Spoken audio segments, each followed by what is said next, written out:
The difference in power and strength is velocity, speed, okay? You can't have an application to sport unless you have speed development in your training. So, that's why we got MVP and velocity. So that's what we're going to do here. Now we're going to combine the lift off and the RDL and put it into what we call a power shrug. You saw him do it before because he's trained to do it anyway. So he's going to lift off, get to that RDL, he comes straight up. His hips come through, and if he's doing it right, it ought to straighten next to the lower abs, okay?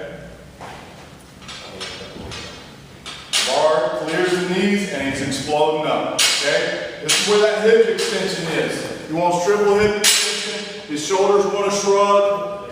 This is perfect for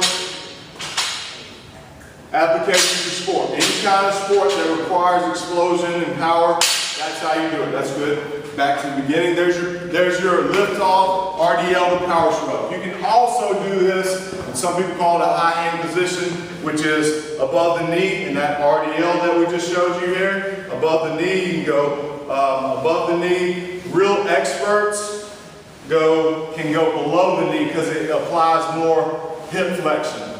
But if you're beginning at this, you do not, it's a little bit tough for young athletes to hold this position right here, okay? Because it puts a lot of strain on, if they're weak in the lower and mid back, they'll start to round off, especially get tired. So what we usually do is start out at the high hang position with a slight hip flexion there so they can keep their technique and their form, okay? So from RDL to power shrug, now we're going to go RDL to high pull, okay? Now he's going to step into it from, now his elbows are going to bend. Still want the shrug. Still want the shrug. This is just the next progression when we teach it. So now you're just going to pull it off and straighten up and then bend your elbows all the way up. Good, okay? This is still another power and explosion for speed, okay? Get those elbows up. There's two steps to this. That's it, that's it. Elbows stay high. There's two steps to this.